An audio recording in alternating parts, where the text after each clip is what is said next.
আজকে আপনাদের তৈরি করে দেখাবো মাত্র 3টা ডিম দিয়ে 1.5 পাউন্ড ওজনের কেক।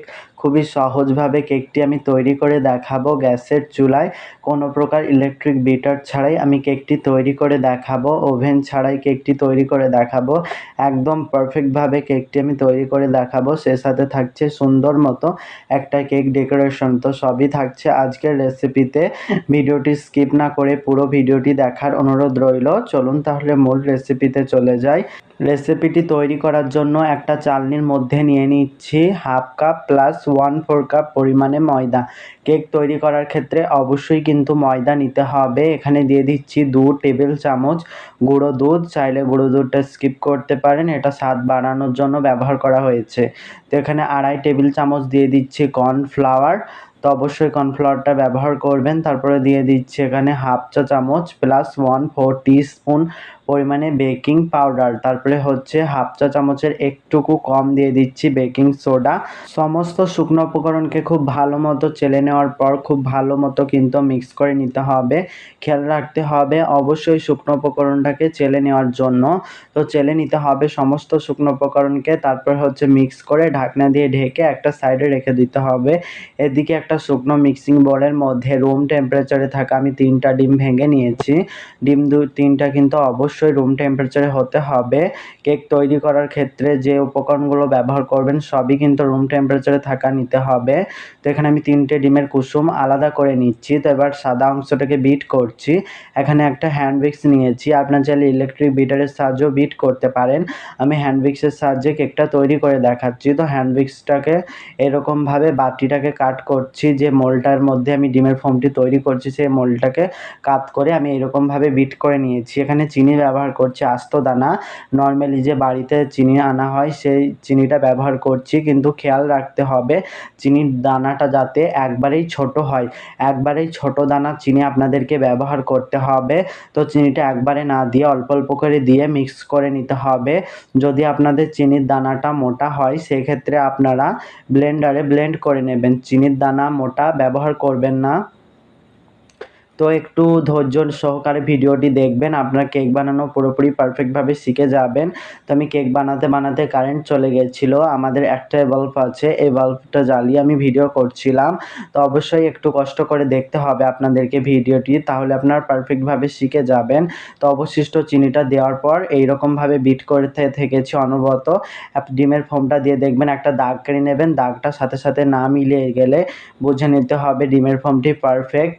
তো ডিমের কুসুম 2-3টা দিয়েছি। তারপরে হচ্ছে ভ্যানিলা এসেন্স দিয়েছি 1 চা চামচ মতো। উপকরণগুলোকে খুব ভালো মতো মিক্স করে নিতে হবে। আমি তেল ব্যবহার করছি না। তো এবার হচ্ছে আমি শুকনো উপকরণগুলো একটা চালনির মধ্যে দিয়ে দিচ্ছি আবারও। তো চেলে নিচ্ছি আবারও। আমি হাফ শুকনো উপকরণ চেলে দিয়েছি। তারপরে হচ্ছে এখানে 2.5 টেবিল চামচ আমি এখানে নিয়েছি রুম টেম্পারেচারে থাকা গরুর দুধ।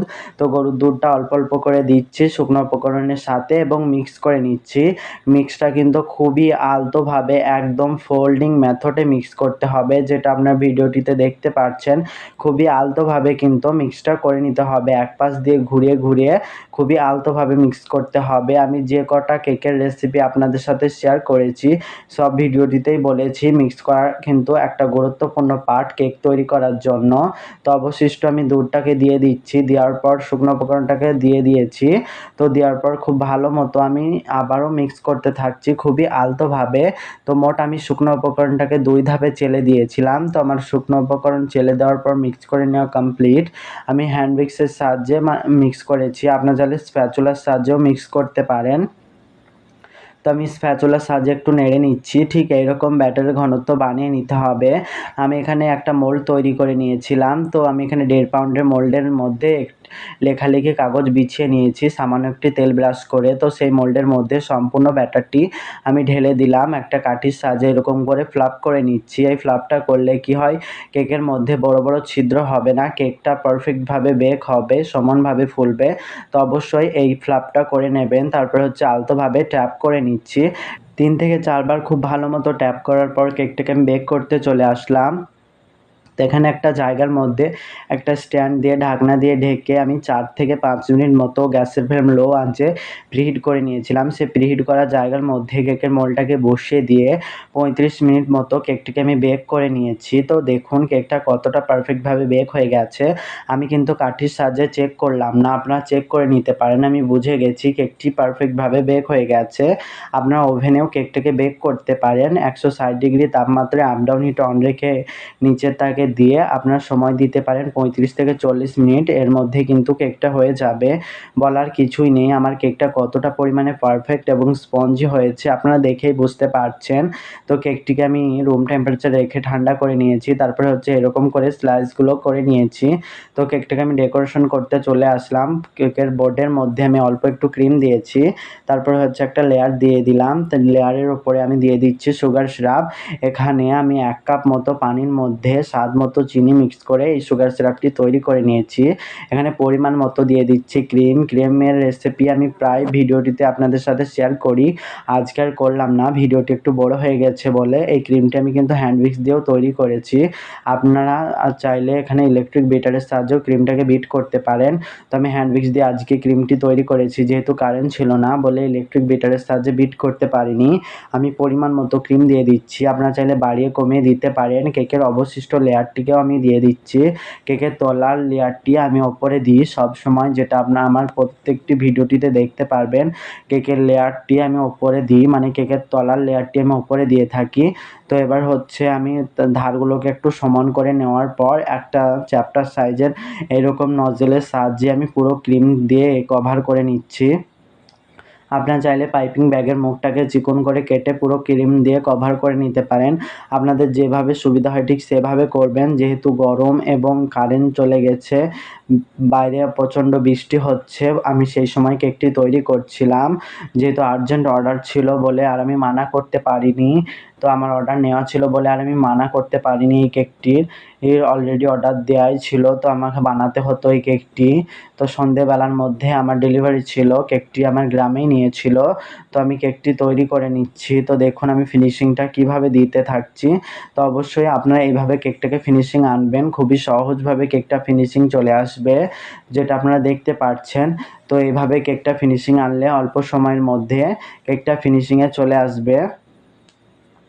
তো ধারগুলো একটু সমান করে নিচ্ছি, যে জায়গাগুলোর মধ্যে ক্রিমের দরকার সেই জায়গাগুলোর মধ্যে অবশ্যই কিন্তু ক্রিম দিয়ে দিতে হবে। তো আমি দিয়ে দিচ্ছি, যেটা আপনারা দেখতে পাচ্ছেন। তো প্যালেট নাইফের সাহায্যে ধারগুলোকে সমান করে নিচ্ছি। তো অবশ্যই কিন্তু খুব ভালো মতো সমান করে নিতে হবে।